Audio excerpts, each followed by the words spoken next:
Today, Precarious plays Stardew Valley. I'm gonna get so much cool stuff. I like how you gave him a wide berth. You were like, oh, person. I don't like that dude. Why? He's so handsome and friendly, and he's a writer. Yep. Okay. Now that I say it out loud, it makes more sense. He might try to talk to me. It might even be about something interesting. God. Oh, hell no, I'm busy.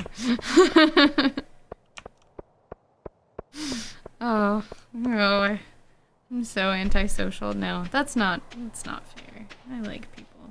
I'm busy though. I want to talk about, just to spice things up, I want to talk about an economy that exists in the same genre. Mm-hmm. I want to talk about the economy from Harvest Moon, It's a Wonderful Life. Okay. That game, as I remember it, and this was, keep in mind, this is already after I had played like 4 or 5 entries in the series. Mm-hmm. Even for me, who you'd think like, oh well, he's probably acclimated to the environment and has certain expectations about the way the game works and understands what the game will expect of the player, right? Right. Oh my god, I was unprepared. That game starts off so hard. Your crops are worth just about nothing. Uh-huh. And if I remember correctly, it had what I eventually learned, I think, is actually like a pretty reasonable look at what dairy animals, what you would actually be able to expect from a dairy cow. Mm-hmm. Your cows every few seasons would stop producing milk, and to have them produce milk again, you had to get them. You had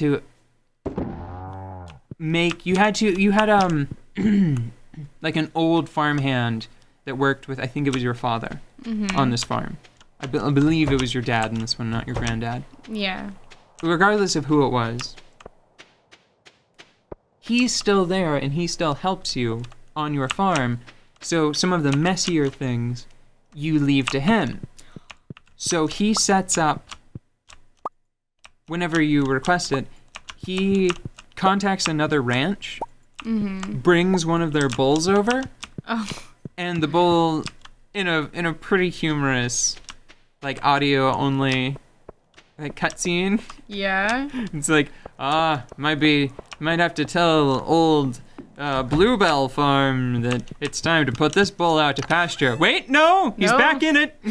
He's back in back it. on the case. Yeah, he's bringing in his D game. If you get my meaning. That cow got that bull's meaning. Oh, yeah. But yeah, baby well, making that meaning. is how that works. They have to have calves to produce milk. That's one of the problems with our current dairy industry that's kind of gross and sad. But I won't go into that because you guys can figure it out for yourselves. Well, and I don't know if it matters so much for Harvest Moon, just because you can't ever really get up, as far as I know. Actually, people are pretty crafty, so I don't want to... I think it would be very uncommon for a player to get up to like a gross level of automation. Right. Yeah, where it becomes heavily like inhumane and potentially like just germy dirty, and hazardous and disgusting. Because that's my big concern.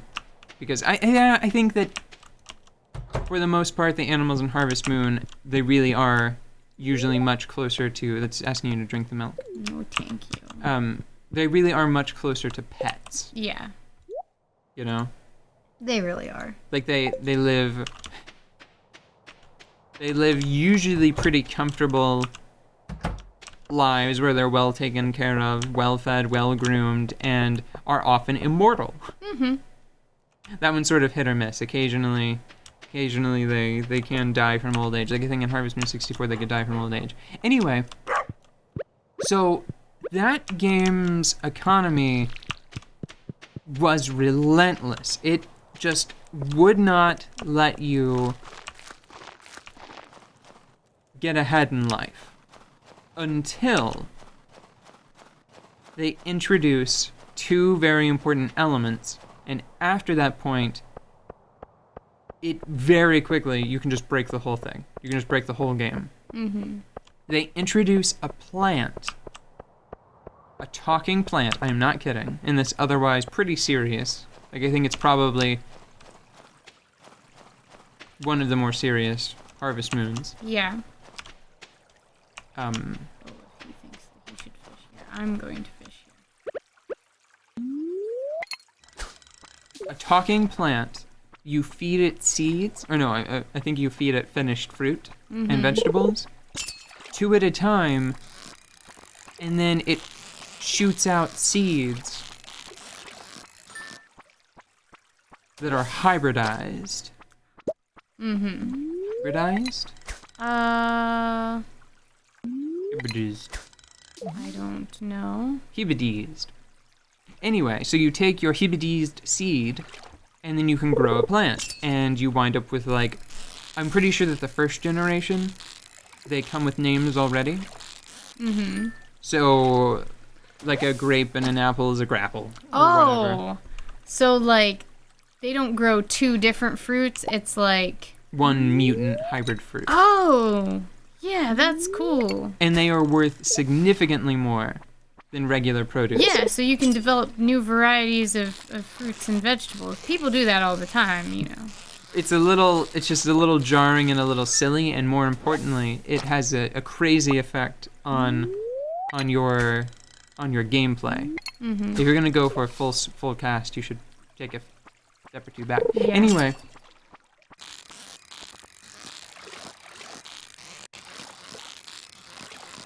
The other element, it's fruit trees. Uh-huh. Fruit trees usually take a while to get going, but they tend to be a better long-term investment. Whenever you combine those two elements and you start making hybrid fruit trees, and especially once you get to the second generation of plant, which they just fucking give up, they just assign it a model, and the plant is like, nothing like this has ever been seen in the world. You name this bullshit. And you wind up with what is actually like the combination of like an orange, an apple, a lemon, and a pear. It's a star fruit. Well, you name it whatever, and after a certain point, You name it Jimmy Jam. like I remember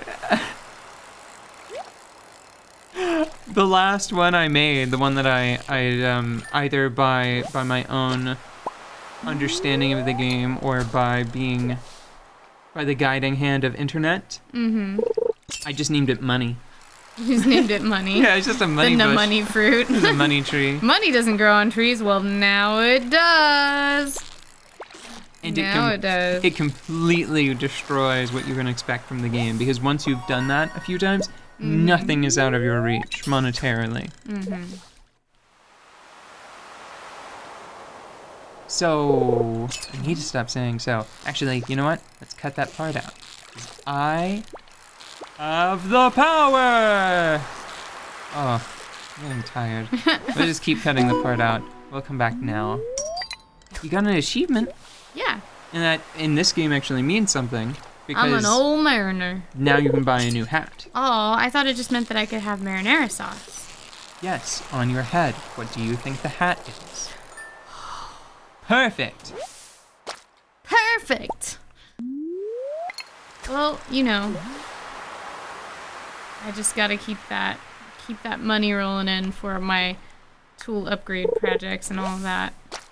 Ooh, so with the swiftness, let me give you an example of what I remember being one of the strongest economies, most long-lived economies in a Harvest Moon title, which is Harvest Moon Magical Melody, which I go back and forth pretty often. I think it's my favorite one. I think on the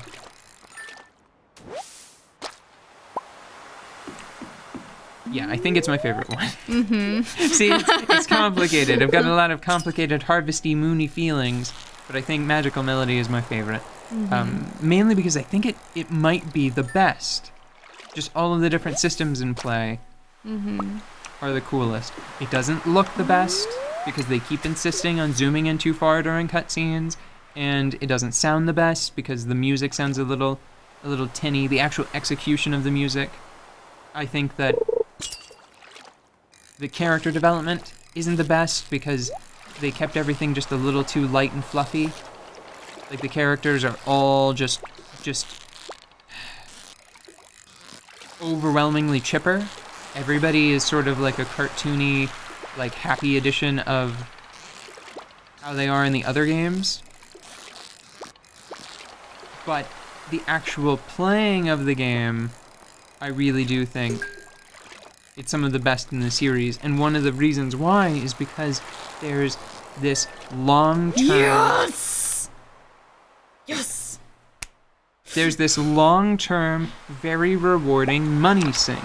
And that's one thing that we haven't spoken about. And I promise in the next episode, I'm going to talk about an economy where to wrap everything together and tie it up, throw it in a closet, starve it to death. I got off topic. What was I talking about? You're weird. So, I did it again. Said the S word. I'm trying very hard.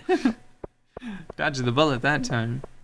I'm trying very hard to stop saying those two letters in that order. The S-O.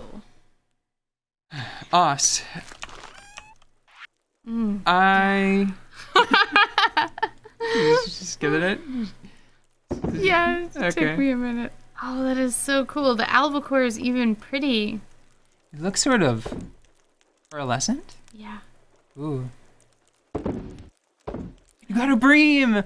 Oh, yes, I got Do you have a manta ray? No. 'Cause then you'll have a ray bream. I know. Okay. If only you could hybridize them like a magical just, money plant. Just for the halibut. Yeah. Just for the halibut. I'm gonna go put most of these guys in the fridge, I think. Okay. With the quickness, with the speed. There's a long-term money sink in Magical Melody where you can buy parts of the environment. You can buy plots. And they're usually very expensive. And just owning them feels so cool. They don't necessarily ever turn a profit, which is important. Because it's money that doesn't just result in an exponential growth of money. And I think that's one of the biggest problems to overcome with the design of a Harvest Moon style farming sim. Is the money gets completely out of control very quickly. Like this very scenario that we've concocted right here could potentially be dangerous. This is the beginning. This is a budding in-game scenario. Having such a big barn. Because after you get enough money from your animals to just buy more animals, you just create this loop of more money all the time. And I think that that's a nice place to stop right there because I have to pee. Well,